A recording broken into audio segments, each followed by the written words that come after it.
Bismillahirrahmanirrahim. Assalamualaikum warahmatullahi wabarakatuh.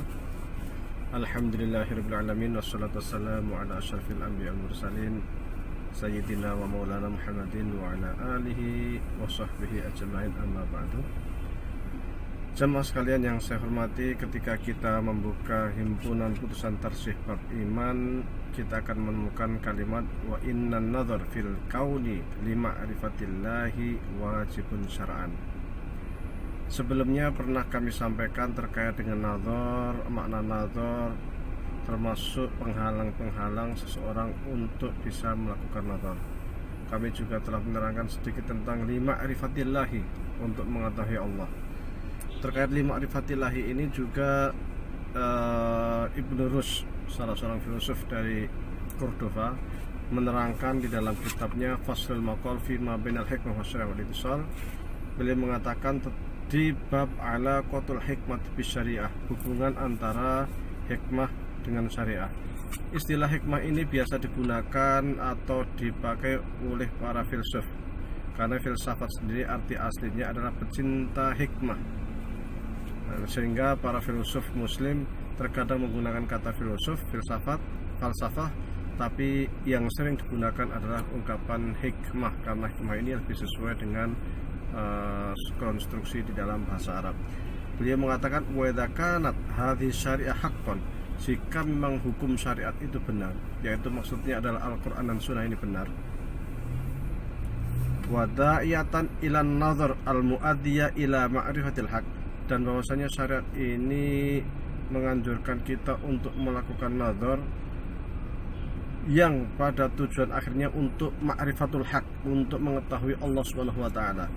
Fa inna ma'syaral muslimin na'lam, maka kita semua sebagai orang muslim kita mengetahui bahwasanya alal qat'i, mengetahui secara yakin, secara pasti, anahu la yu'addiyan nadharu al-burhaniyu ila mukhalafati ma warata bihi syar'u, bahwasanya nazar itu memperhatikan alam ciptaan Allah Subhanahu wa taala, melakukan pemikiran, melakukan penelitian, riset, sains dan sebagainya.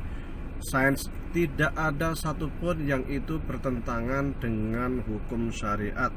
Fa innal haqqa la yudaddu al haqq, karena yang namanya kebenaran itu sama sekali tidak akan pernah berbenturan dengan kebenaran. Bal yuwafiquhu wa yashhadu lahu, dan bahkan kebenaran itu akan selalu saling mendukung tentang kebenaran. Sesungguhnya pemikiran Ibnu Rushd ini sama dengan yang disampaikan juga oleh Imam Al-Ghazali. Imam Al-Ghazali dalam beberapa karyanya juga sering mengatakan bahwasanya kebenaran tidak akan pernah bertentangan dengan kebenaran. Hal ini juga disampaikan Imam Al-Ghazali dalam kitabnya Faisal Tafriqah Bainal Islam wa Zindiqah, dan juga disampaikan oleh Ibnu Taimiyah di dalam kitab besarnya Dar'u Ta'arudil Aqli wan Naqli, di mana beliau juga menyampaikan bahwasanya akal dan nakal di sini maksudnya adalah Al-Qur'an dan Sunnah Rasulullah SAW, tidak akan pernah saling berbenturan, satu sama lain saling menguatkan. Wa idza kana hadza hakadha, jika memang demikian, fa in adda an-nadharu al-burhaniyu ila nahwin ma minal ma'rifah bi mawjudin ma fala yakhlu dzalikal mawjud ay yakuna qad sakata anhu asy'u aw arrafa bihi. Jadi ketika kita melakukan nazar itu bisa jadi apa yang kita gunakan dengan logika kita, sains itu yang kita sains atau riset ilmiah atau apapun, bisa jadi itu telah tertulis, tercantum di dalam kitab suci, namun bisa jadi itu belum tercantum, belum diterangkan oleh kitab suci, atau belum juga diterangkan oleh sunnah Rasulullah Shallallahu Alaihi Wasallam. Fa in kana qad sakata anhu fala ta'arud hunalik, andai hukum syariah itu belum menerangkan terkait dengan nazar tadi, maka sesungguhnya meskipun itu belum diterangkan oleh hukum syariat, tetap saja tidak akan ada benturan antara akal dengan hukum syariat. Wa huwa bi manzaratil ma sakata anhu anil ahkam fastambataha al-faqih bil qiyas asy-syar'i. Ini sesungguhnya terkait dengan nazar ini juga mirip terkait dengan hukum fikih. Banyak sekali hukum fikih yang belum diterangkan secara detail, secara sharih oleh Al-Quran dan Sunnah Rasulullah SAW. Namun kemudian para fuqaha melakukan ijtihad untuk menemukan hukum-hukum yang ada di dalam alam realita itu, di masyarakat itu, agar sesuai dengan apa yang tercantum di dalam Al-Quran dan Sunnah. Wa in kanat asyarah nataqat bihi fala yakhlu dhahirun nutqi ayakuna muwafiqan lima adda ilahil burhan al-burhanu fihi. Kalau andai pun telah disebutkan itu, maka apa yang disebutkan itu tentu ada yang sesuai dengan makna zahir, tentu ada yang sesuai dengan au mukhalifan, atau bisa jadi seakan-akan dia itu bertentangan dengan makna zahir. Fa in kana muwafiqan fala qawla hunalik. Kalau memang sudah sesuai dengan perkataan zahir, dengan makna zahir, sudah kita sudah sepakat dan kita ambil makna zahir tersebut. Wa in kana mukhalifan tuliba hunalika ta'wilu. Namun jika memang ada hal-hal yang seakan bertentangan dengan makna zahir, maka kita harus melakukan jalan lain, yaitu dengan melakukan takwil.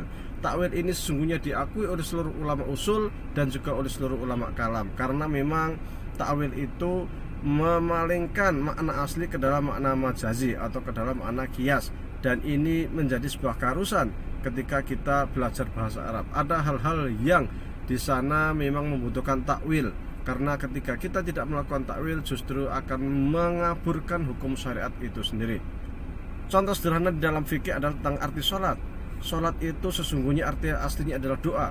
Ketika saya memerintahkan Anda untuk sholat dan Anda hanya berdoa, sesungguhnya Anda telah menyalahi hukum syariat, karena kata sholat sesungguhnya telah berubah dari makna lughawi ke dalam makna syar'i. Makna syar'i ini disebut dengan istilah takwil karena telah memalingkan dari makna sesungguhnya ke dalam makna lain. Dan yang memalingkan ini atau yang memerintahkan kita untuk memalingkan kata ini menjadi kata syar'i adalah hukum syariat, sehingga sholat bukan lagi sekedar berdoa, tetapi ia merupakan sebuah perbuatan tertentu yang dimulai dengan takbiratul ihram dan diakhiri dengan salam. Jadi takwil di dalam beberapa kandungan, baik di dalam fikih maupun di dalam filsafat atau ilmu kalam, menjadi sebuah keharusan.